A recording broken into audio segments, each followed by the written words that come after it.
How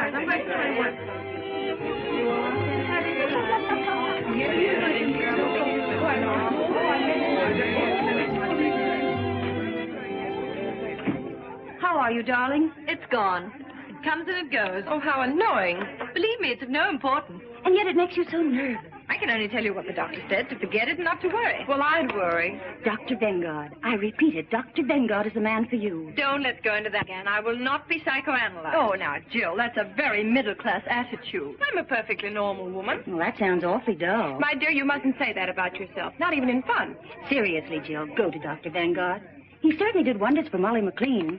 Do you know she was suffering so from claustrophobia she couldn't ride in an elevator? Can you imagine what that means to a woman living in a penthouse? And Dr. Vengard cured her? Well, he must have. I read the other day in Winchell's column she ran away with an elevator boy. Oh, Molly McLean? Yeah. Oh, people.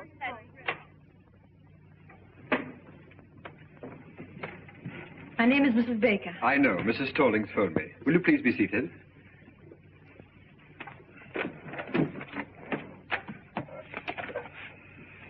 Mrs. Baker. Your first name? Jill. Jill Baker. 685 Park Avenue. 685 Park Avenue. Your age, Mrs. Baker? 22. I'm your doctor, Mrs. Baker. 24. Thank you.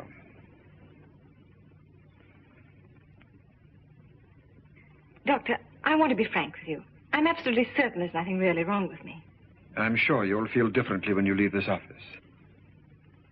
You see, most people know nothing about themselves. Nothing. Their own real personality is a complete stranger to them. Now, what I'm trying to do is to introduce you to your inner self. I want you to get acquainted with yourself. Wouldn't you like to meet you? No. You see, I'm a little shy. All right. What seems to be the trouble? Well, it's difficult to show you the symptoms at the moment because it comes and it goes. Oh. It comes and it goes. Yes. It's so unfortunate. It's always the same whenever I see a doctor. When I come, it goes. And when I go, it comes. Mrs. Baker, whatever comes and whatever goes, there's no denying it worries you a lot. So please drop all your inhibitions, release your inner self, and speak freely. What comes and what goes? Hiccups. Hiccups? Yes. Whenever I get nervous or irritated, I get the hiccups. It's rather unpleasant and sometimes very uncomfortable. Well, naturally, it's a little early to make any diagnosis, but you're apparently getting these hiccups because of a nervous condition. Let's find out what causes that condition. Sounds plausible. Thank you. Would you mind stepping into the next room?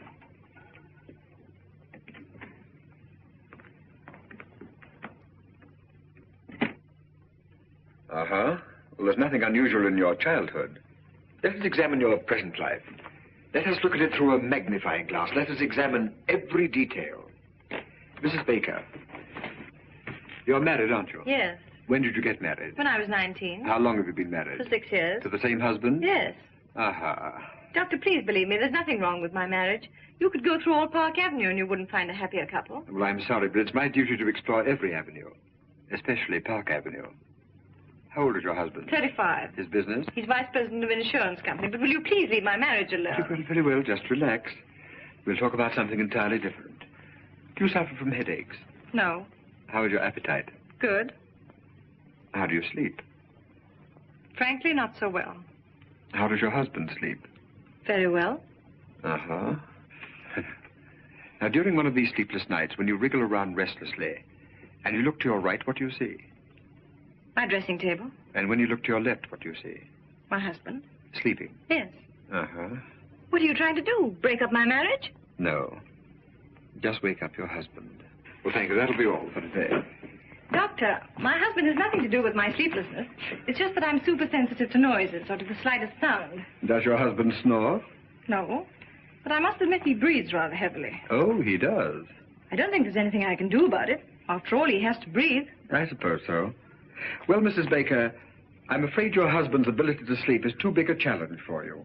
It's rather like, well, Have you ever been on a diet? Yes, a vegetable diet. Well, how would you feel if you had to struggle with a few raw carrots and have someone next to you eat a big juicy steak? With a large baked potato? Yes. My husband, 2 weeks ago. Well, didn't it make you nervous? No. But now that you mention it, now that I think of it, it is rather irritating. And not very considerate. No, it isn't. After all, husbands expect their wives to keep their figures, but on the other hand... I would call it a complete lack of cooperation. It is. Uh-huh.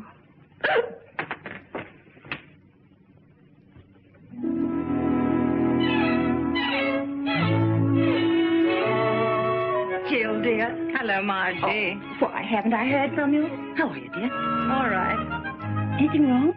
Oh, Margie, you shouldn't have sent me to that Dr. Vengard. Did you go back to him? No, and I won't. He's not going to break up my marriage. There's nothing wrong between Larry and me. That's what I say. Are people talking about it? They wouldn't dare in my presence. They know you and I are close friends, and I always defend you. I know, dear. Defend me against what? Well, now, after all, town and country called you the Happy Bakers. That's kind of sticking out your chin. Well, how many of our friends have stayed married for 6 years? Why shouldn't they call us the Happy Bakers? Well, why not? Your name is Baker, isn't it? Oh, Margie.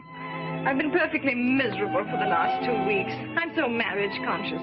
Whatever I look at, whatever I think of, I always find myself connecting it with my marriage. How I hate that Vengard. Yet, if I'm honest, I must admit... What, dear? Well, if a wife looks at her husband through a magnifying glass, she's bound to see something. Yes, I should think so. Things I was never aware of before. Things I never noticed. For instance? Well, it's just an illustration, but like the other morning. You know how difficult it is for me to fall asleep. Well, finally, when I'm lucky enough to drop off, promptly at 8:15, what do I wake up to? A gargle. A gargle. Mm-hmm. That's the bugle call of marriage. Gargle is reveille, snore is taps. And what is there between? At 9 o'clock in the morning, he goes out of my life. Oh, my dear, isn't it the truth? Oh, I don't know what's the truth anymore. I'm completely confused. I'm so uncertain. I've always heard that the ideal marriage should be something of a mystery. That your husband should remain a kind of stranger to you. Someone whose acquaintance you like to renew every day. You know what I mean. Yes, dear. Hello. Hello, Margie. Hello, Larry. Hello, darling. Hello. How are you? Fine, and you? Okay. Have a good day? Yes, and you? Good. Anything new? No? With you? Nothing. Good. I'll see you later.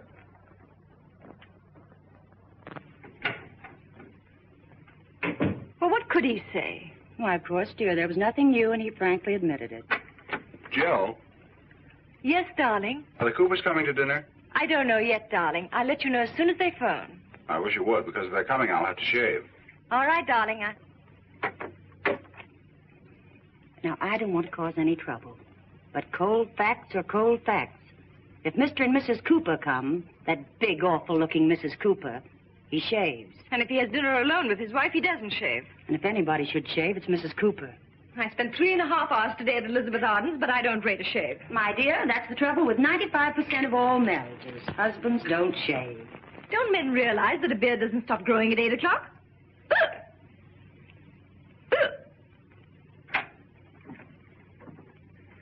Hmm.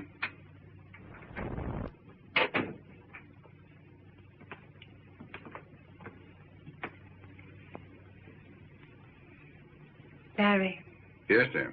they're back. Fine. Have a good trip? Who? The Evans. Say, that reminds me. That son of a gun promised to call me as soon as he got back. I'll bet Continental's after him about his annuity. The Evans are still in Bermuda. The hiccups are back. Huh? Oh.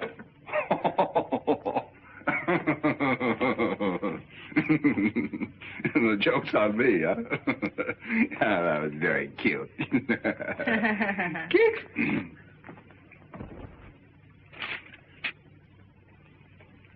Larry, when you came in just now, you asked me if there was anything new. Oh, say, there is something new. And something very important, too. You know who's coming to dinner a week from Thursday? The president of Universal Mattress and the president and secretary-treasurer of United Furniture and some other high executives of both companies. Oh, good grief.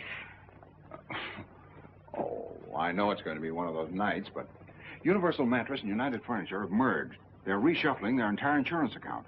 Now, the tough man to crack is Kafka of Universal Mattress. I've done a little detective work. He's a Hungarian. As a matter of fact, they're all Hungarian. So let's give the dinner a kind of Hungarian touch, huh? Now, look, Larry. Oh, now listen, darling. I don't expect you to behave like a gypsy, but let's hire a Hungarian cook and make him a wonderful goulash. Kafka will love it. I'm going to get that insurance account if I have to stuff that Hungarian like one of his own mattresses. Oh, and to make him feel really at home, our foreign division manager tipped me off.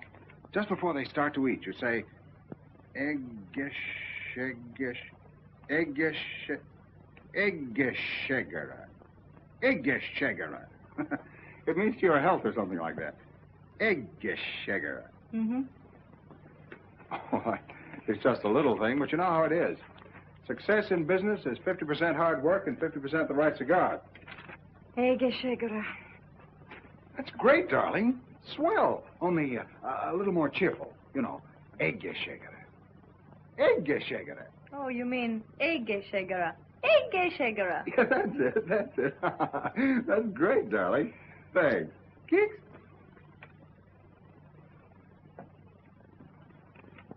Larry.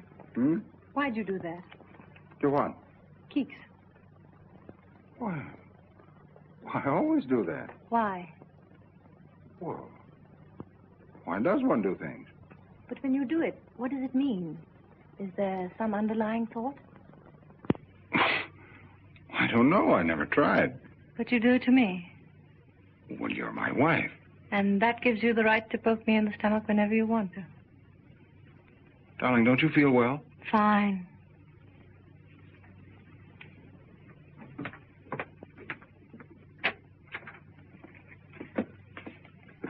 Larry, please don't keeks me anymore.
That was not the dog. That was me.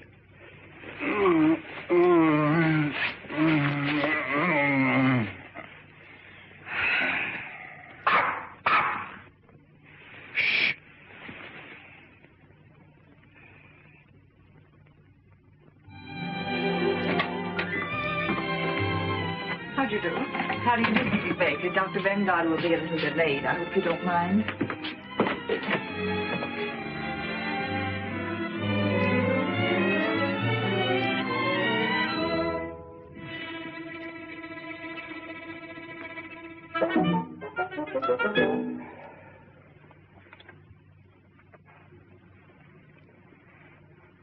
Ugly. Ugly.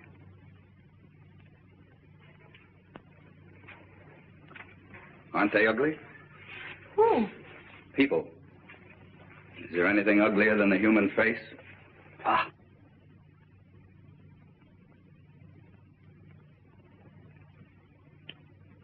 You mind if I smoke? Not at all. Smoke yourself? Yes. You haven't got a cigarette, eh? Yes.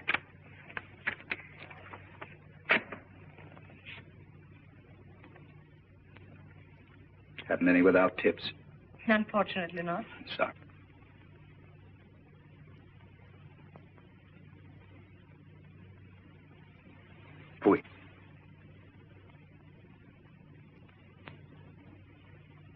Changed my mind. I'll have a cigarette.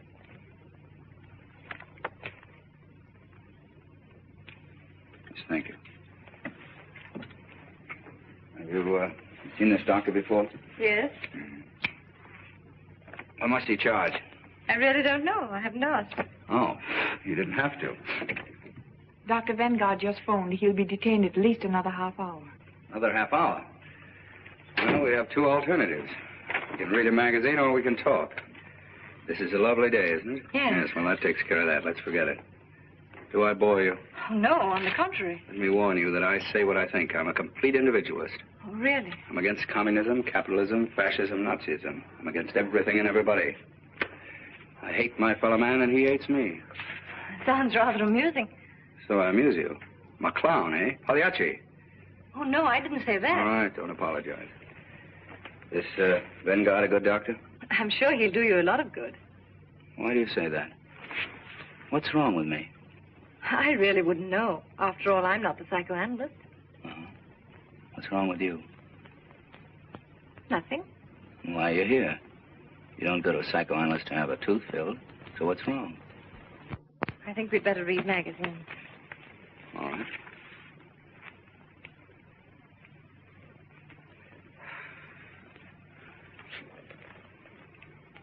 Fui.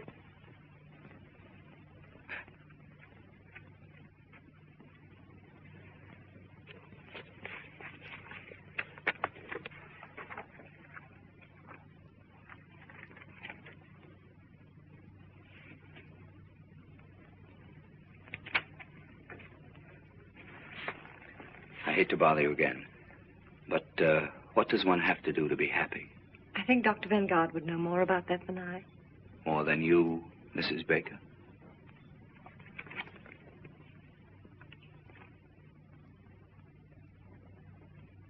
Oh, that article. You know, Mrs. Baker, this is the first time in my life I've ever met a really happy person. Seems to irritate you. No, it makes me curious. I've often wondered what it would be like to be happy 24 hours a day. Must be wonderful. One gets used to it. In the morning, you are awakened by the twitter of a little bird. Before breakfast, you and Mr. Baker dance a minuet. Then the happy breakfast starts. You are happy. Mr. Baker is happy. The eggs are happy. The hens who laid the eggs are happy. Now, look here.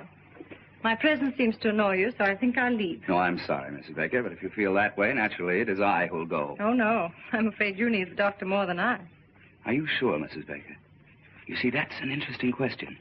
We're both here for the same reason, happiness. One has not enough, one has too much.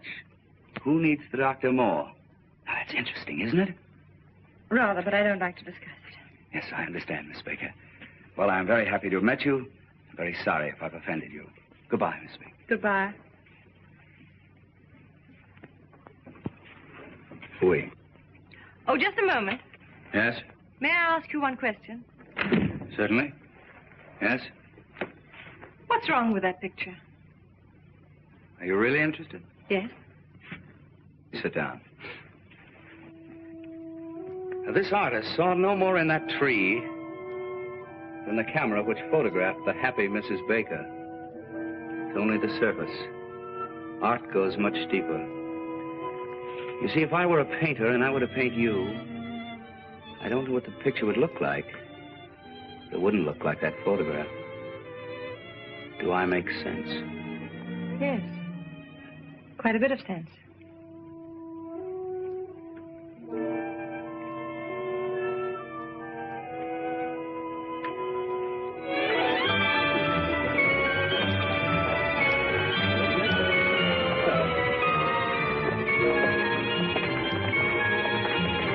How do you do?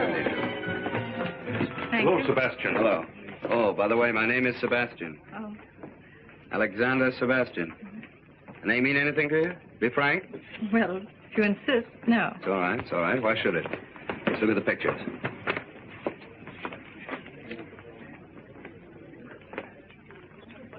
Number 15. Child with trumpet. No good. I was afraid it was. The artist hasn't found himself yet. When he does find himself, where is he? Child with trumpet. The child's all right, but he's missed very badly on the trumpet. Didn't he? That won't live. I hope not. Fui. That's almost great. Who painted it? A woman. No man could be so malicious. 26. Eleanor Stroud. Portrait of Alexander Sebastian. No use denying it. That's me. That woman didn't paint me. She performed an autopsy. She saw me. Frankly, the whole thing looks to me like a puzzle. Puzzle.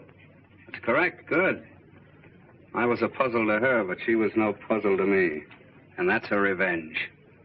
See, when I first saw that picture, I was terribly upset. I don't blame you.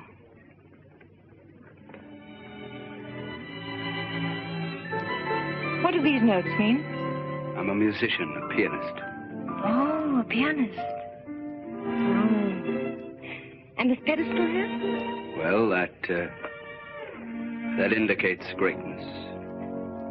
Tell me, why didn't you put your statue there? Is there any reason? There is. You see that little line? You mean this line? That's my whole trouble. Oh. That line sent me to Dr. Vengard. Well, you might as well know that I'm inhibited, artistically. Let's have a drink. Oh, just a moment, just a moment. What about this clock? A clock? Yes. Oh, that never should have been there. Why? Well, that's a personal matter.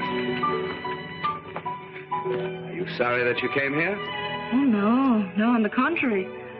It's all so fascinating. It's a new world. I can't quite grasp it. Whatever you want to know about me, just ask me. That clock shows 12:15. Is it 12:15 by accident, or does it mean something? It means something. Oh. Let's stop talking about myself. Let's talk about something else. When is your next concert? Yes, when? When I overcome it. Overcome what? That little line. Oh, you mean your inhibition? Yes. You see, when I play... Tell me, this 12:15, is it noon? Midnight.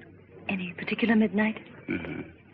Oh. Coming back to my inhibitions, when I play in a drawing room... Pardon me, was it Eastern Standard Time? Daylight saving. Summer? Yes. Well, when I play in a drawing room for just one person, the right person, I'll be perfectly frank with you, I don't think there's a greater pianist in the world. But as soon as I get in a concert hall in front of an audience, no, something gets lost. Those faces staring at me. What right have they to come in and stare at me? What right have they to listen to me just because I pay $2? Some cases $2.50. Why do I bother you with all this? Oh, but I'm glad you did. It's fascinating. You are a puzzle, Mr. Alexander Sebastian. And don't you try to solve me, Mrs. Happy Baker. Come on.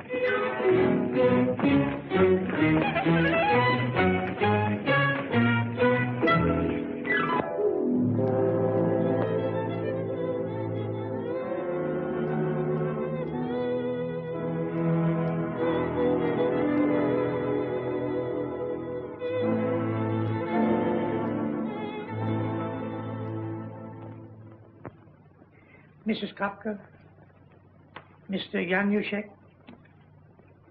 Mrs. Yaroshi, Mr. Jones. Jones? How does a foreigner like that get in here tonight? He's Mr. Baker's lawyer. Oh. Well, I suppose you always have to have a lawyer with Hungarians.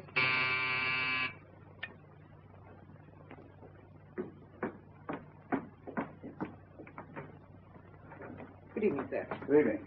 How's the goulash coming? Fine, Mr. Baker. Did the package arrive for me? Not yet, sir.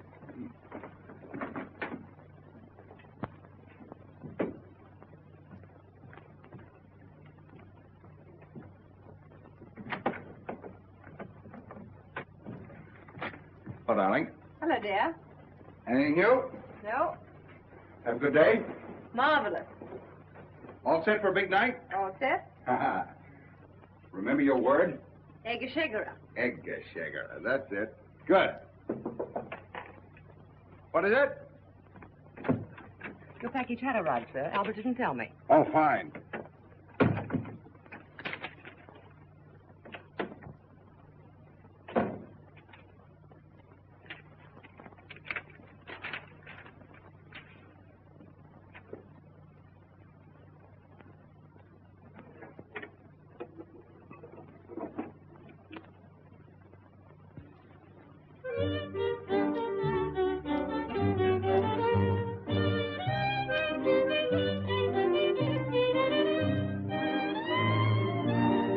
we?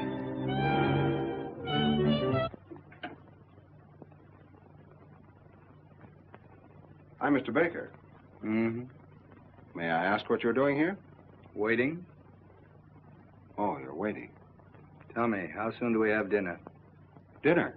That's what I was invited for. Oh. Oh, I'm sorry. Tell me, are you with Universal Mattress or United Furniture? I'm not with anything. Oh, playing both sides, huh? Well, it's not such a bad idea. Say, tell me, how do you feel about Mr. Kafka? Indifferent. Well, I can tell you, nobody's going to put anything over on him. He's pretty smart. I think it's very clever that they've merged. Merger will out, won't it?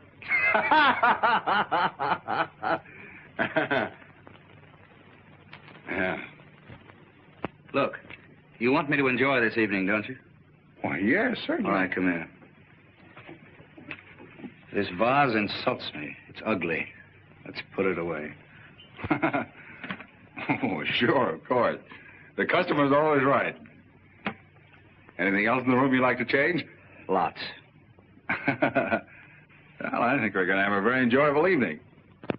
I'll let you in a little secret. We've got goulash. Goulash. Yeah, goulash. Scrambled eggs for me. Well, only a suggestion. Will you forgive me? I must dress. Just continue to make yourself at home.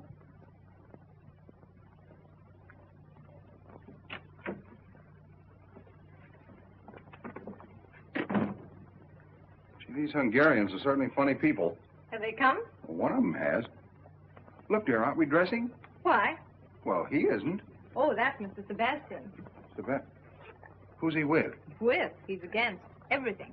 He's an individualist. Is he that rich? Oh, he doesn't care anything about money. How do you know? Dear, it's Sebastian. Alexander Sebastian. I told you the other day, but that's the trouble. You never listen to anything I say. Makes no impression. Oh, I remember now. That piano player. He's not a piano player. He's a pianist. And pretty soon he'll be very important. Someday you may be very happy to insure his hands for $100,000. Look, darling, I'm giving this dinner especially for these Hungarians. Could he pay a premium? I don't know, and I don't care. You know, sometimes I don't understand you. Here we've got a $500,000 insurance possibility tonight. I've gone to all this trouble to get up a special Hungarian evening for the president of Universal Mattress. And you invite this piano player. You should know better. Musicians and mattresses don't mix. Look, Larry, for 6 years I've been living insurance, and I'm tired of being an annuity. Can't I just myself spend one evening with Rimsky-Korsakov and Stravinsky? Rimsky-Korsakov? Stravinsky? Who else is coming? Why didn't you invite the whole Philharmonic and have them bring Deems Taylor along as commentator? Oh, all right, all right. Let's drop the whole thing. If you don't want him to play, he won't play. Play? Say, that's not a bad idea. Maybe he could liven up the party, huh? If Mr. Sebastian consents to play, which I doubt, but if he does consent, it won't be Hungarian swing. Well, what will it be? Something you'd have to pay $2.50 to hear. You mean like Carnegie Hall? Exactly. Not in my house. Not tonight.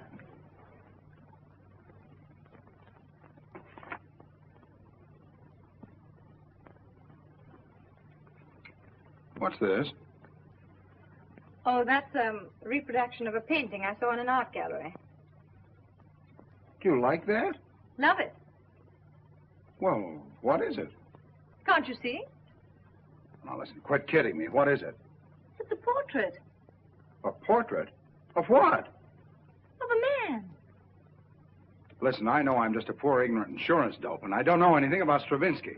But we've been married for 6 years, and I think I've made you a pretty good husband. When I ask you a question, you still ought to do me the courtesy of answering. You don't have to make fun of me. You know what this is? The Grand Canyon.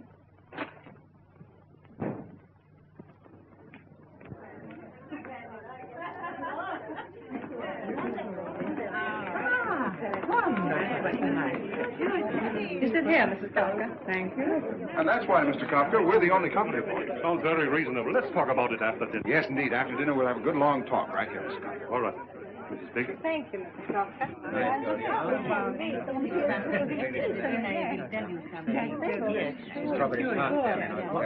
You mean not even Lohengrin? Especially not Lohengrin. I give you all of Wagner. Except one passage in Tristan. That's really good, but you never hear it played right. Perhaps someday I could hear you play it as it should be played. Perhaps. I don't eat strawberries. Oh, I'm sorry. All right.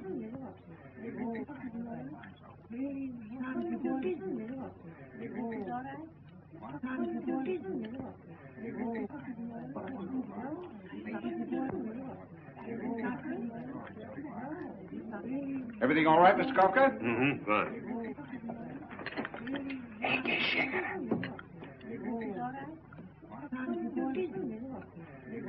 Ege Shegera. Egészségére. Egészségére? Milyen jól mondta ki. Hallottátok? Azt mondta, hogy egészségére. Egészen jól mondta magyarul. I thank you so much, Mrs. Baker. You make one feel at home. That's what I call hospitality, Mr. Baker. I didn't know she knew it. I wonder where she picked that up. What does it mean? To your head. Oh, isn't that nice? And she pronounced it so well. Ignát! Igen, szívem. Ugye milyen jól mondta ki magyarul? Igen, nagyon jól. Nagyon jó. Nagyon jó. Egészségére! Én már régen nem beszéltem magyarul. How comes you speak Hungarian? Were you born in Hungary? No, I studied music in Budapest. Budapest! Jaj, Budapest! Oh. I lived at, what's the name of the street? Andalusia. Andrássy úr! Andrássy! Hát én ott laktam az Andrássy, 54 számmal. 54! Én ismerem! Igen. Ott volt a kávéház. Andrássy kávéház. Minden délután ott volt az Andrássy. Annál szebb utca nincs is a világon. Gyönyörű, Minden nap ott sétálunk.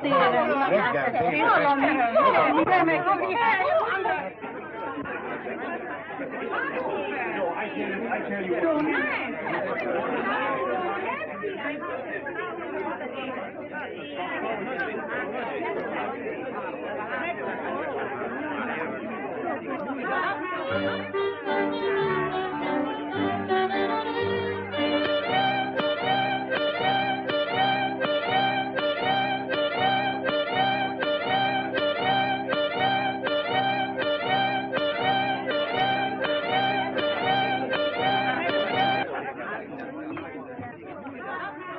I just got a call. Kafka's launching with the Hudson Insurance people tomorrow. It's tonight or never. What about the legal aim? My office is working overtime drawing up the contract. All right, I'll go right after them. Well, enjoy the goulash, Mr. Kafka? Good goulash. Very good goulash. If your firm is as good as your cook, we might get together. Well, I'm glad you brought that up. Now, here are the details. Yaroshin, Laszlo, come here a minute. After all, we are partners. I want you to listen to Mr. Baker's proposition. Well, gentlemen, here it is in a nutshell. Everybody, please, I have a treat for you. Mr. Sebastian, you know, is a very well-known pianist, and he's kindly consented to play for us. So if you'll all be seated.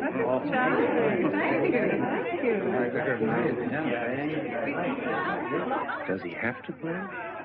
Don't worry.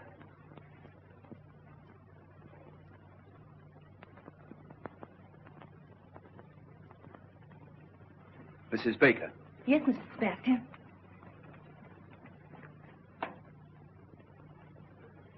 Would you mind moving from here, please? Yes.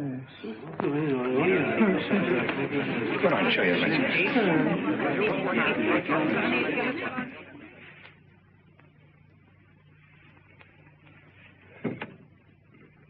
It's locked. That's odd. The key.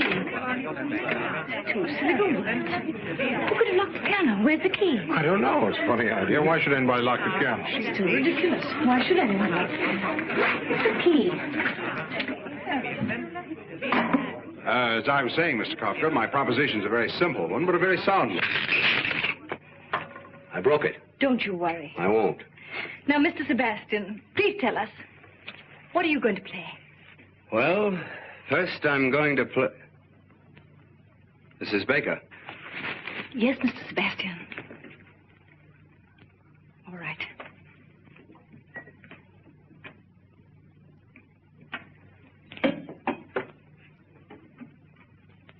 I shall begin with a Sonata Pathétique by Beethoven, a sonata in 3 movements.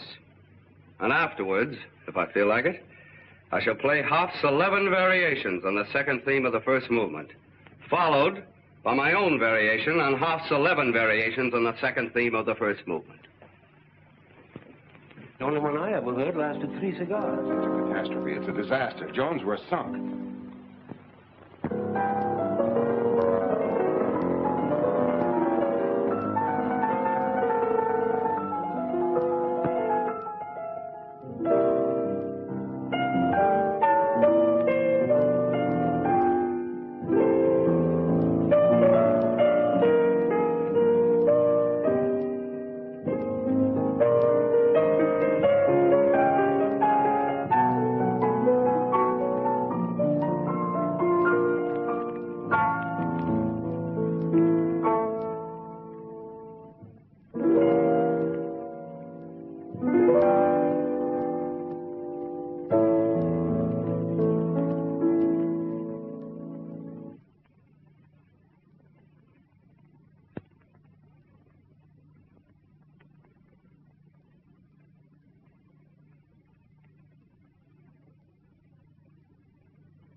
Please don't.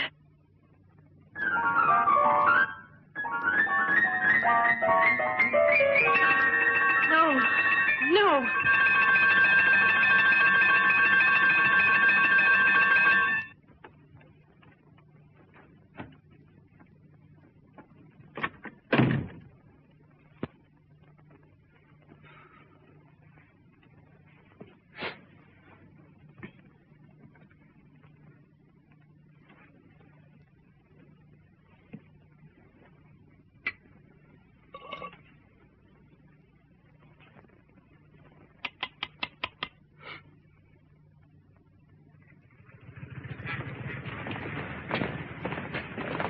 You know, Jones, I'm glad you got that clause in the contract. It saved our necks. Another...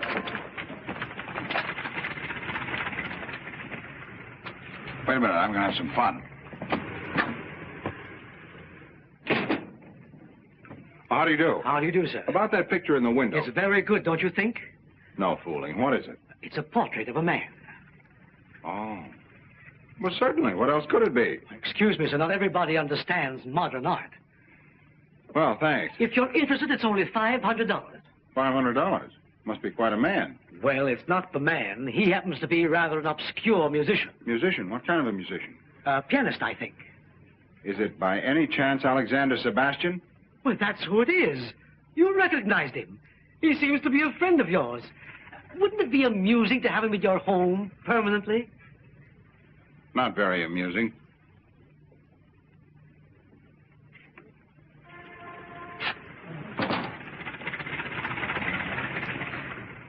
Cheap guy like that. Who? Him. Goodbye, Jones.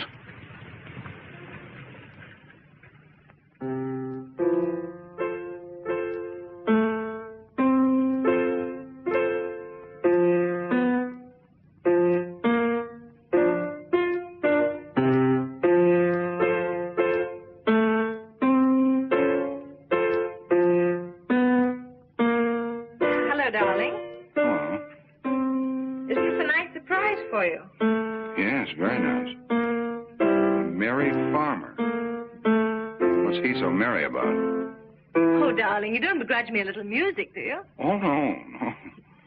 Anything new? Well, this, isn't it enough? Yeah, plenty. Have a good day? Fine. You seem to be feeling better these days. Oh, yes. I slept 10 hours last night. And, Larry, the hiccups have completely disappeared. Isn't that good news? Yeah, very good news. Are you still going to Dr. Vengard? Oh, no. I don't need Dr. Vengard anymore. I'm so busy with my music and visiting art galleries that I haven't even time to think of any doctor. Oh. Isn't that wonderful? You know, I'm beginning to see something in this. Yeah, it starts to look like a man. Huh? Why did you say that? Well, the other night. Oh, you took that seriously. I was only kidding. How could that be a man? I was nervous about the dinner party, and I said whatever came into my mind. I'm sorry, darling. No, dear, no, I don't agree with you. It does look like a man. Now, don't be stubborn. Can't you take a joke? Well, then, what is it? It's a meadow. It's called Meadow in Spring. Oh, in spring. Huh? Yeah. And those little notes of music, what do they mean? Oh, that's the shepherd playing his pipe. Shepherds play pipes, don't they? Oh, sure, yeah. Mm-hmm. And the clock at 12:15? Oh, I don't know exactly what that means, but I guess it's probably lunch. The shepherd eats and then he plays his pipe. Really, darling, you talk as though you've never been in a meadow. You see, in modern art, they're trying to break down the conventional form. They're trying to get away from what you expect. It's all done by indication.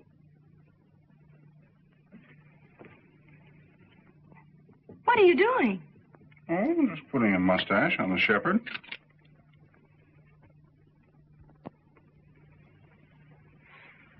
Knock that guy right through his piano. Now, that'd be the worst thing you could do. You just make her feel sorry for her. Don't make a martyr of it. You've got to look at this thing from a woman's angle. Now, wait a minute. Miss Aikens, will you come in, please?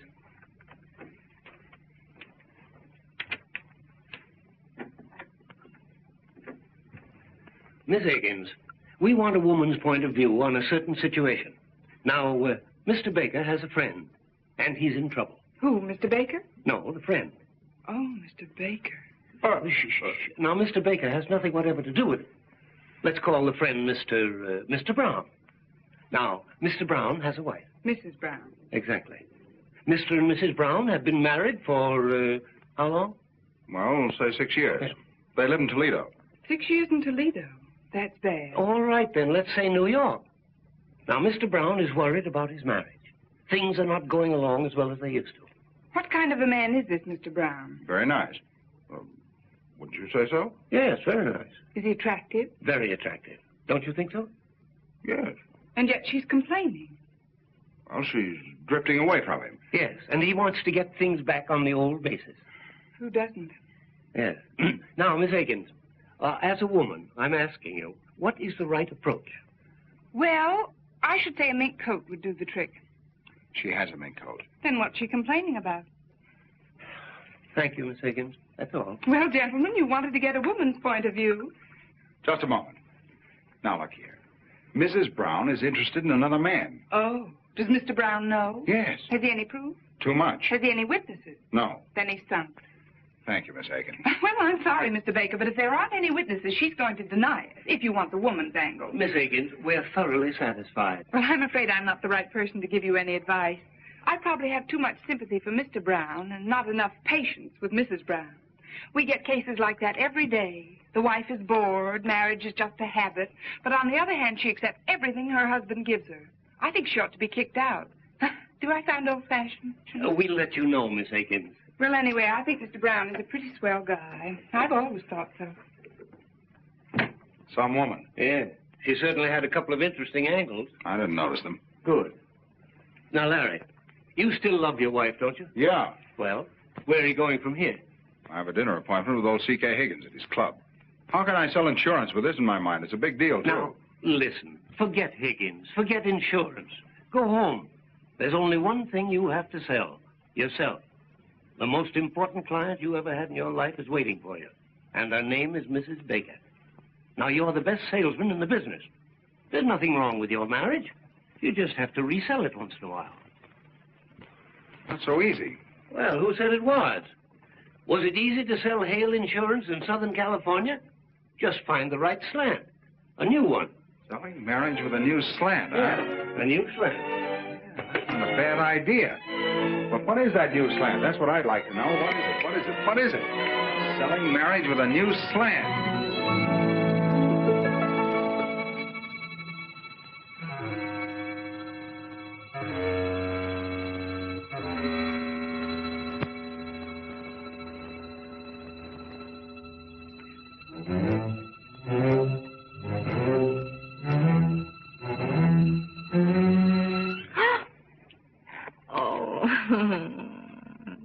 surprise, eh? Hello, my genius. Who are you going to be this evening? Come, tell your little cadenza. Are you Mozart, playful, tender? Or are you the thundering Beethoven, strong, fiery, unyielding? Come, darling, tell your little cadenza.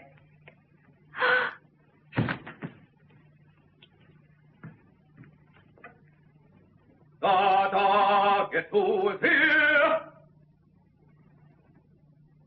Guess who is here? Guess who is here? It is Wotan, the god of gods, coming down to... Anything serious? No, she just fainted. Oh, well, women are always fainting. Any particular reason? No. She just thought I was a genius. Then she found out I wasn't, and it was too much for her. Please make yourself at home. I'll be right back. I want to get some smelling salts.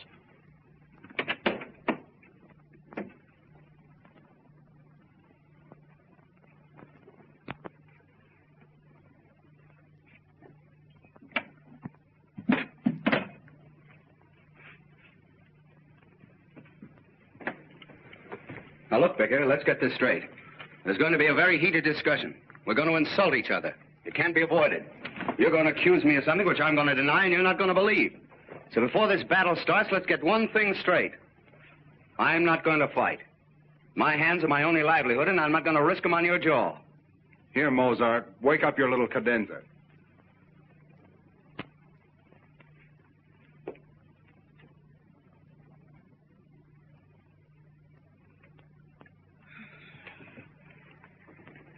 What's happened?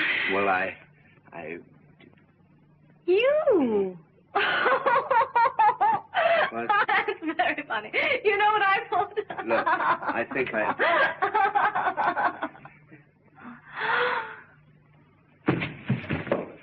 What?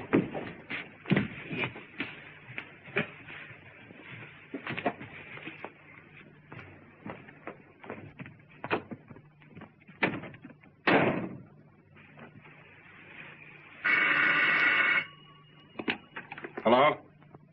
Hello, Jones. I'm still Sully. You were right. It needed an entirely new slant. I think I've got a new one.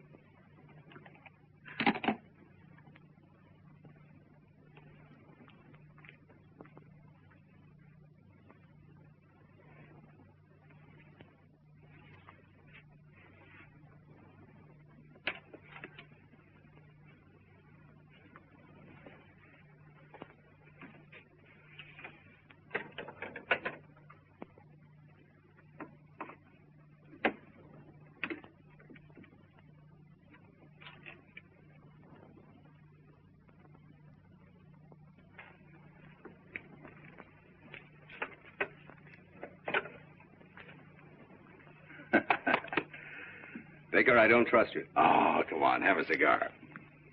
Either you have something in the back of your mind or that cigar stinks. No, that's the same cigar I give my customers. How old are you, Sebastian? Not as old as you? Right in the prime of life, huh? You in good health? Good enough. Even better after I've had dinner. But I'm not going to fight. No. I don't want to fight. But you might run into a husband sometime who hasn't my respect for great music. Where would you be then? Come on, Sebastian. I'm going to do something for you, whether you like it or not. I'm going to insure your hands. That'll give you complete freedom of action. It'll give me 5%. And we'll both be happy. I'm not going to fight. No, I know. I understand. You're an isolationist. Isolate yourself over there. You know, the best part of this whole thing is that we... Sit down. We can write this hand insurance as a subclause to your life insurance. Life insurance? What do I want with life insurance? Haven't you any dependents, any relatives? Relatives? Fui. I'll tell you. You can leave it to my wife. She can buy herself a beautiful brooch in the shape of a piano with little diamond keys. And then every time she pins it on, she'll think of poor dear Sebastian. Believe me, if anybody should insure his life, it's you.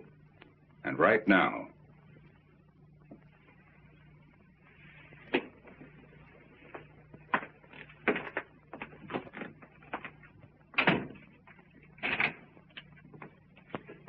Now then, Where were you born? I'm not going to fight. So you love my wife, don't you? Love your wife, Baker? Oh, so that's what you've been driving at. Oh, now I understand the whole thing. Oh, really, Baker? You should be a little ashamed of yourself. Great big insurance man like you deals so successfully with human nature. You should know better than that. Naturally, I think your wife's very attractive and very charming. She likes music. What's that thing loaded? Yeah. Oh, now, look, Baker, get it out of your mind. I don't love your wife. Well, it's going to be a great day in the musical heaven. I can just see Beethoven calling over to Mozart. Hey, Mozart, dust off the piano. Look who's coming, the little genius. That's not funny. Now, this isn't funny either. I love my wife. I've loved her for 6 years. For 6 years, we've been together. And along comes a guy like you and breaks everything up just because you've nothing else to do. You're not going to get away with it. If you loved my wife earnestly and sincerely, and you'd come to me and told me about it, well, that would have been one of those things. I'm not old-fashioned. If you both felt that you would have been happier without me, what can I have done? Pack my suitcase. I wouldn't have to do this. Oh, you know, Baker, kind of had me worried there for a minute. When you pulled out that revolver, I thought, he's a conventional citizen. No sense telling the truth to a man like that.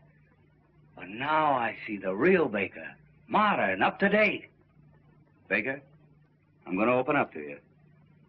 Of course I love your wife. You're sure? Positive. Well, then I won't have to shoot you. I don't think it'll be necessary. Well, we've got a clean-cut situation on our hands. You love my wife, and my wife loves you. Well... Oh, yes, she does. I've seen it with my own eyes. Well, there's only one thing left for me to do.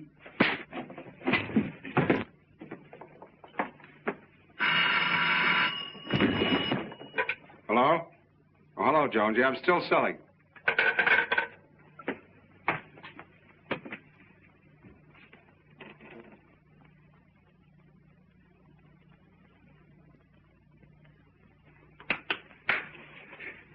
Did I hit back? No. Good. Shouldn't have done that, Baker. I know, and I'm sorry. Shouldn't have done it. I slipped back into the old-fashioned Baker. I probably won't do it again. I'm not going to fight. Hello. This is Lawrence Baker. I want to reserve a room for tonight. I'll be right over. Thanks.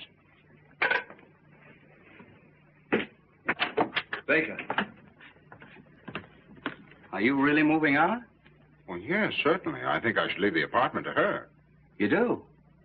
Well, yes, it's only fair, don't you think so? Yes, I think that seems to be the best approach. Well, I'm glad you think so. No, I don't want there to be any bitterness. No, fortunately, I'm in a position to give her security, to take care of her future. But why not? She deserves it, don't you think so? Yes, I do. After all, she's given me the best years of her life. Yes, I'll take some wonderful memories with me. She's a nice girl, isn't she? Yes, very nice. Of course, she has her faults. Well, who hasn't? That's true. Sebastian, if you ever run into one of her bad moods, all you have to do is... Oh, no, perhaps I better not tell you. Come on now, don't act like a little boy. What is it? Oh, well, it's kind of personal. Why? Come on, what is it? Well, if you ever should run into one of her bad moods and you want to snap her right out of it, there's only one way to do it. What's that? Just keeks her. Keeks her? How do you do that? Just keeks. She like that? Insane about it. Thanks, Vic. Keeks? Oh, no.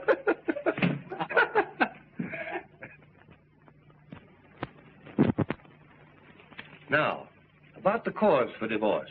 According to New York state law, one of the parties must have a correspondent. Oh, there must be some less embarrassing way. Not in New York. Well, you don't have to do it. I'll get the correspondent. Oh, no. I wouldn't like to put you in that position. Well, that's all right. But why should you take the blame? Well, it's okay. It's quick and painless. Very white of you, Baker. Thanks, Sebastian. That leaves the property settlement. The following agreement has been reached between Lawrence Baker, hereinafter referred to as a party of the first part, and Jill Baker, hereinafter referred to as the party of the second part. It is understood that the party of the first part transfers title to the apartment at 685 Park Avenue to the party of the second part. What about the furnishings? Yes, what about them? Well, I didn't understand that you Oh, were... yes, I want everything transferred to the party of the second part. Can't we take that up later? No, let's get everything settled now. You're entitled to it. Oh, now look. Now, he's only trying to be fair. You're too generous. No, just fair. That's all. Well, if there's anything you want... Oh, I don't need anything. What would I do with it? But Larry... He lives in a hotel. Where would he put it? He'd only have to pay storage. That's right. Well, I'd better change this.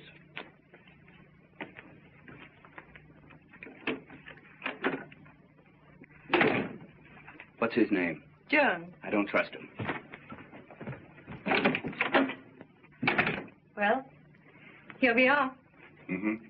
Baker versus Baker. Sounds awful, doesn't it? Everything legal does. Oh, about this correspondent. Yes? Who's it going to be? Oh, I don't know. Anyone in mind? Mm-hmm. I have several promising prospects. Oh, you have? Mm-hmm. Yes, I think we can clear up the whole matter in about 4 weeks. Sounds pretty good. Mm-hmm. Tell me, it isn't Mary Logan. Mary Logan is a correspondent? Oh, I think I can do better than that. After everything's straightened out, I think I'll take a trip to South America. Is it one of my friends? No, you know I never cared very much for your friends. Someone I know? Darling, this is a divorce, not 20 questions. Oh, I'm just curious. Well, don't worry. You can rely on me. I won't disgrace the family name. No, it's good. Larry, do you really want this divorce? Absolutely, don't you? Well... Well, don't tell me you don't want it. That'd be a great disappointment. After all, you're seriously in love with Sebastian. Otherwise, you wouldn't have...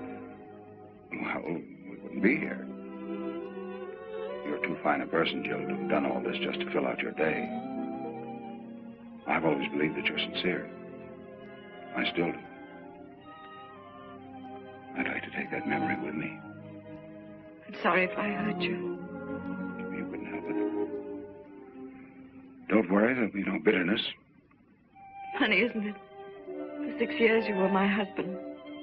Now you're the party of the first part. I used to be your Jill. And now I'm hereinafter referred to, and that's all. Well, everything's taken care of. What's the matter? What'd you do? Nothing, just went over some of the details. I don't trust you, Baker. Darling, there's nothing to worry about. It's a very clean-cut agreement. Alexander, please, I'm so nervous. Can't you understand? Of course, we all have our little moods. Kick!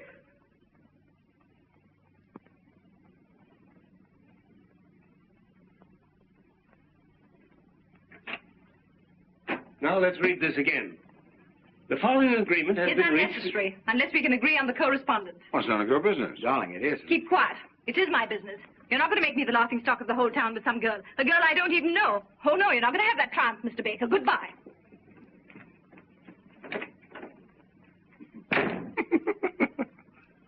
Kicks? Don't do that, Baker. Jill! Jill! Jill! And that, my dear Mr. Jones, is what is known as protecting your original investment. Let's get a drink. I think you softened her. Softened her, destroyed her. She's going to come back and eat out of my hand. And what I'm going to do to Mrs. Jill Baker, hereinafter referred to as Jill Lamb Baker. If you want to buy a good piano cheap, Jones, you can have it. No. Oh, am I going to be difficult? I'm going to be the mad dog of 685 Park Avenue. Heil Baker. Mr. Jones? Yes, Mrs. Baker. About this correspondent, what does the law require? Well, she... No, in case I have the correspondent. Oh. Well, you have to be found alone with him in your apartment, and he with his coat off. I see. Alexander, Yes, darling. are you willing to take your coat off for me? Anything you say, darling. Oh, no. No, no. Oh, yes, You mean you really want to do that? I do. You want to compromise me with that guy? Ah, you seem to forget, Baker, that she's in love with that guy. Keith! You brute! Alexander! Alexander! Alexander! Snoogey! Snoogey? Calling that Snoogey? Come on, darling. There you are. You'll be all right. Sit down here. For 6 years I've been married to a brute and I didn't know it. A divorce, yes, that's the only solution. All right. Why don't you go to Reno? Yes, Reno. I don't want to go west. Oh, darling, how are you? Unshaken. Would you establish residence in Pennsylvania? Pennsylvania? It's around Philadelphia, isn't it? In the neighborhood, yes. That's not bad. They've got a good orchestra. It'd be easy to communicate with New York. Very well. Shall we say Pennsylvania? All right, Pennsylvania, China, anywhere. Only let's get it over with. Okay, let's look up Pennsylvania. Pennsylvania, There. That's... Snooty. You're going to get your divorce if it's the last thing I do. Section 10. Innocent spouse may get divorced provided the other spouse shall have, by cruel and barbarous treatment, rendered life intolerable and burdensome to said innocent spouse. Sounds promising. Shouldn't be difficult for you to be barbarous. No, my innocent spouse. What do I have to do? Well, let's call in a witness. Let's say my secretary. And first, you two start a quarrel. With pleasure. And then I'd say maybe you slap her face. Slap her face? Oh, no. So, you can hit a man, but you don't dare strike a woman. You coward, you. All right, I'll do it. Very well. Now, let's rehearse the whole thing. Now, here's the plan. Miss Aikens, will you come in, please? Right away, Mr. Jones. Now, remember, I start to dictate a letter. As soon as I snap my fingers, you start the argument. And when you say... You cheap second-rate insurance peddler. When I hit you. Now, Baker, don't let it stop. Miss Aikens! Miss Aikens! Coming, Mr. Jones. Sit down, please. Take this. To Walter K. Dovenmule, Capital City Bank and Trust Company, Columbus, Ohio. My dear Mr. Dovenmule, now let me see. So you won't tell me? I wasn't there. My mother saw you. Your mother gives me a pain in the neck. How dare you say that about my... Your beloved mother. Pooh! So you won't tell me, huh? I wasn't there. But my mother saw you. Your mother gives me a pain in the neck. How dare you say that about my beloved mother? Your beloved mother. Pooh! Who are you to poo my mother? Your mother. Do you know what your mother reminds me of? Hey, stop, stop! Just a minute. Miss Aikens, I didn't tell you to leave. Yes, for heaven's sakes, Miss Aikens. Sit down. Now, read that back to me. Mr. Walter K. Dovenmule, Capital City Bank and Trust Company, Columbus, Ohio. My dear Mr. Dovenmule. So you don't like my mother? No, I don't like your whole family. Oh, you don't? No, I don't like your father. I don't like your brother. And do you know what your mother reminds me of? What? Of you. That'll give you a rough idea of what I think of your mother. You cheap second-rate insurance peddler. You cheap second-rate insurance peddler.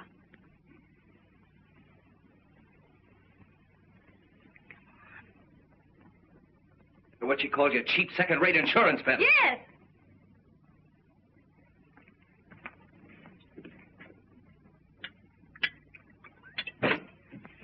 Now, look, man, our whole happiness is at stake. One good sock.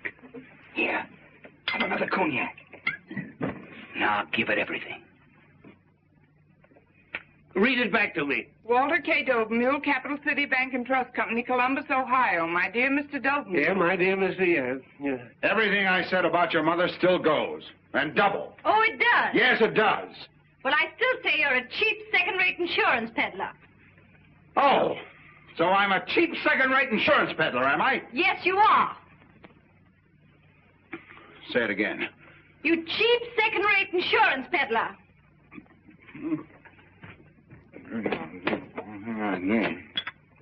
Fui.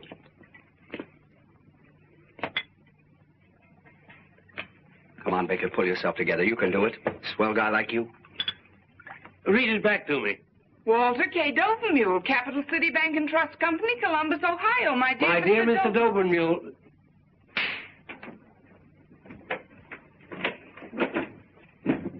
Did you see that, Miss Aikens? A husband slapping his wife? Yes, did you see him?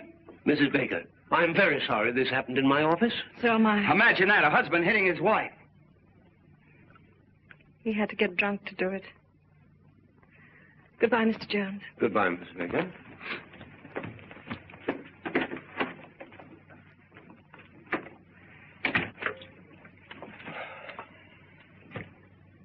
What about Walter K. Dovenmule? Tell him I'm out.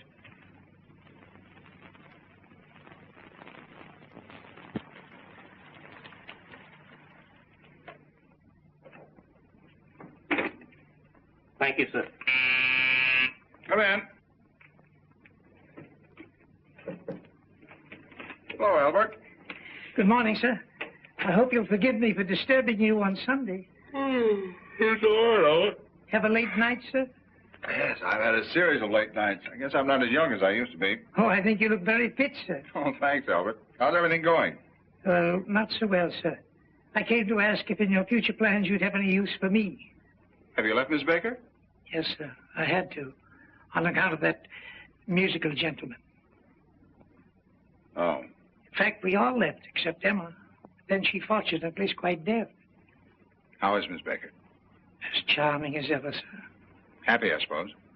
If you'll pardon me for saying so, I think she shows great courage.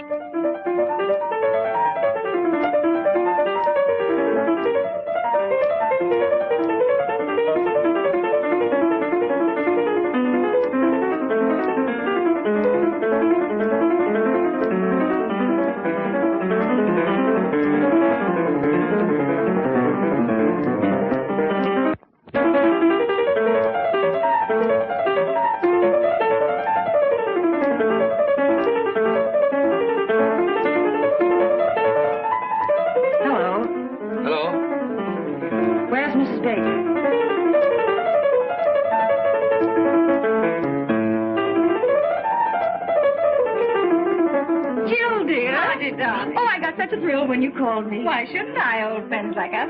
Sit down, Marty. How are you, Jill? Oh, I'm fine. I hear you're going to Philadelphia. Oh, did you meet Alexander? Yes, but I didn't want to bother. He's practicing for his new concert. I understand.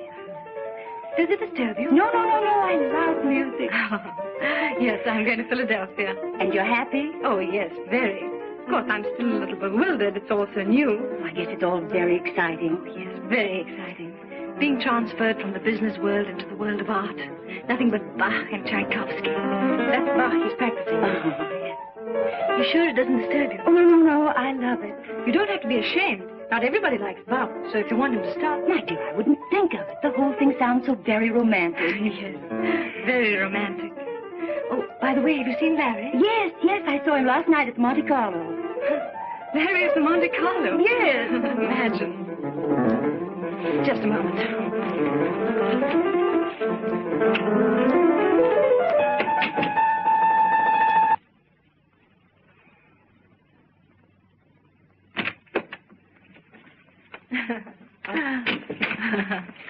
Please forgive me. Of course. Well, now, what were we talking about? So, you don't like my music, eh? Alexander. I make nothing but a lot of noise. All right.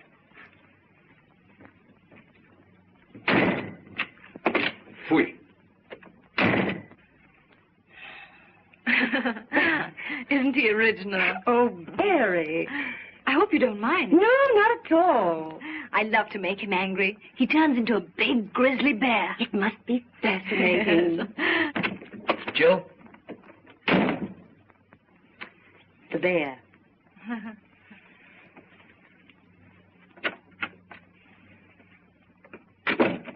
What is it? Jill, there'll be no more music here today. Oh, no? No, and don't coax me. And don't shush me.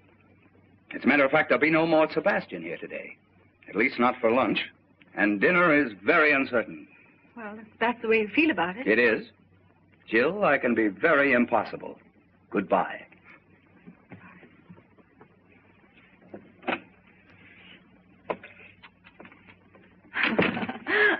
What fun. I only hope poor Larry has as good a time as I. Well, when I saw him at Monte Carlo. Oh, yes. I suppose that was another one of those dull business evenings. Was it a large party? No, I'd say she was about your size. Oh. Was she attractive? No, I didn't think so. But George and Freddie thought she was terrific. You know George and Freddie. But what do you care? That's right. What do I care? Larry's entitled to have a little fun. That's the kind of life he likes.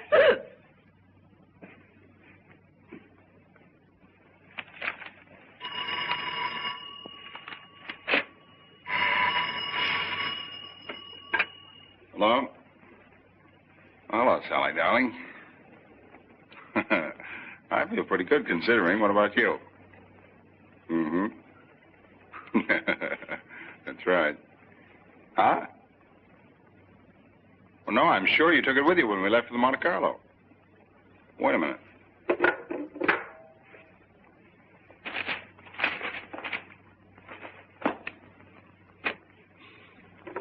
Hello? Yes, it is.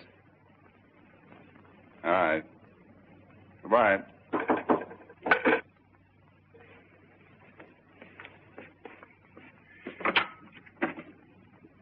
Hello. Hello. You going to throw me out? Jill, you shouldn't come up here. It's rather embarrassing. Well, I was just passing by. But after all, if Sebastian finds out... Oh, don't worry about that. But I do. A girl engaged to be married, coming to a bachelor's apartment, and unannounced. Just a moment.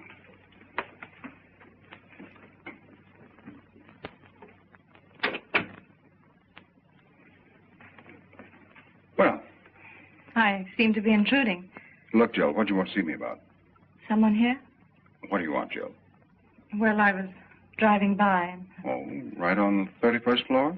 Well, you said you wanted some kind of remembrance, and I'm on my way to Cynthia Knox's tea, and I had to pass by, so I picked up a few things. Some snapshots of us taken together. Thought you might be interested. Thank you. Aren't you going to look at them? Oh, yeah. Well, it's the first time we met. There's one of you sitting in my lap. Our wedding, our honeymoon. That's very nice, thanks. Anything else? I heard you were at the Monte Carlo last night. Yeah. Sleepy? Huh? Yes. Well, give my regards to Cynthia Knox. Who? You were on your way to Cynthia Knox's tea room. Oh, yes, yes. I like your apartment, Larry. It's lovely. Charming. Yes, very, very charming. In such good taste. Pretty. So cozy. Lovely curtains. And such a beautiful view. Yes, such a beautiful view.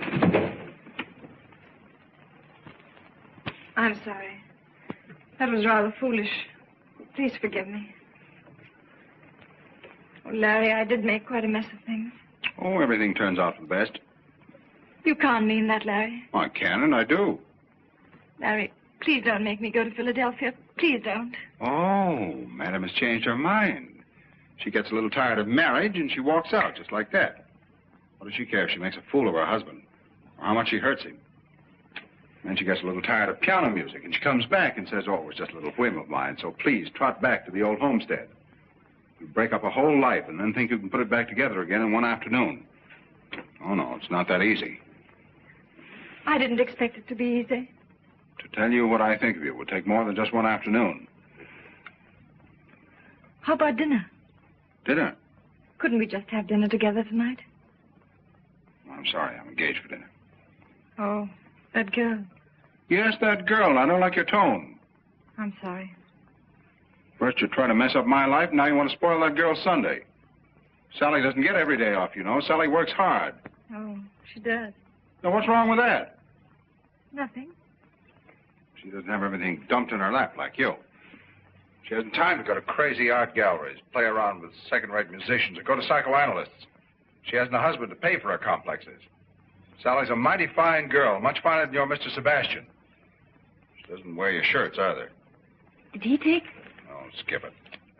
Here. You promised to love, honor, and obey. And here. That's the first time we met. That's an awful picture of me. But you were a fine girl. I didn't bore you with my insurance then. You listened to everything. You wanted to know everything about me and my work. You wanted to help. Oh, Larry. And here. Remember everything you said to me. I'd love to say it again, Larry, if you'd only give me the chance. Just to forget it again. No, Larry, never again. I swear. There's no use pretending. I'm defeated.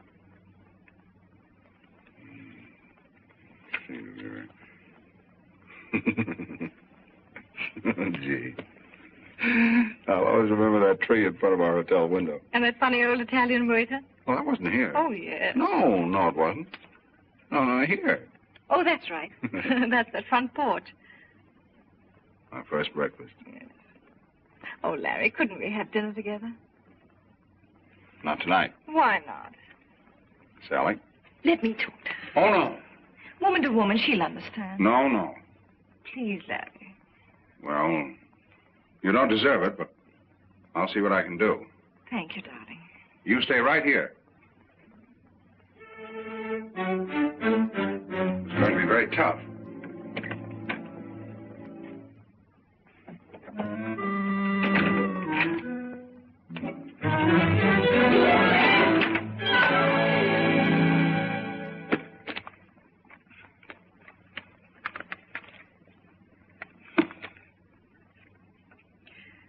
Sally Aikens.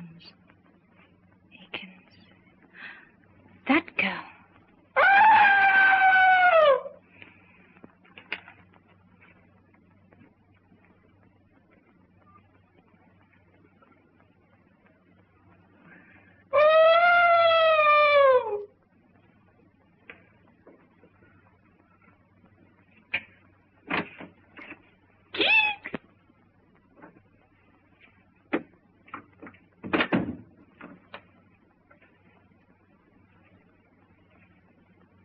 How'd you do, Miss Aikens? Oh, hello, Mrs. Baker.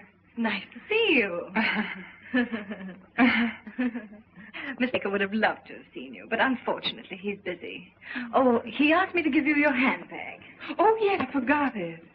I was doing some secretarial work for Mr. Baker. Oh, secretaries work on Saturday night.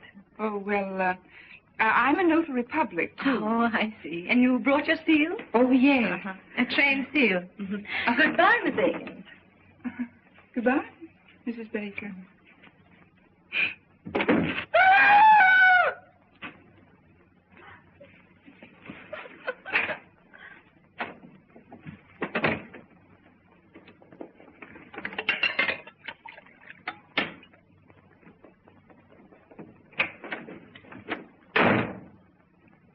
Sweet. Sweet.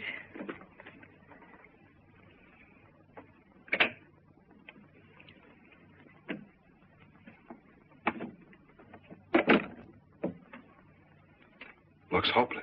Oh. It's much more serious than I thought. That girl's really in love with me. She adores me. I don't blame her. She says she can't live without me. And I believe her. And I, too. It's understandable. You're very wonderful. Oh, yes, yes, you are. How about dinner? But you know I can't. How about after dinner? Do you want a suicide in your conscience? Oh, no. No, not that. Well, there you are. You're right. It's hopeless. It's too bad, Joe. Everything could have been so marvelous. Yes. There's no reason we couldn't really have been happy. Yes, but it's too late now. It looks like the end. Goodbye, Larry, and good luck. Good luck.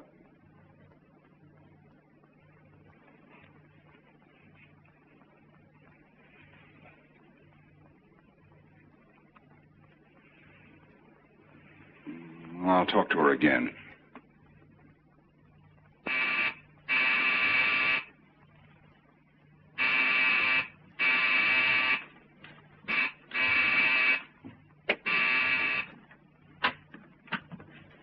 Mrs. Baker home? Yes, Never mind. Guess who is back?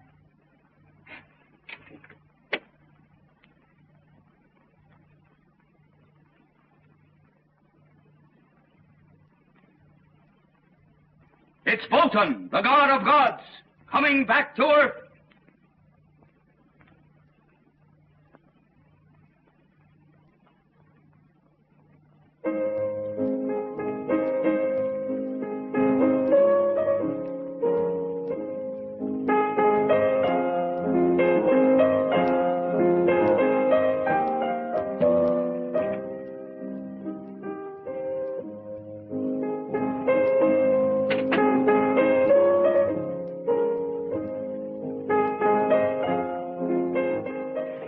Softer, please.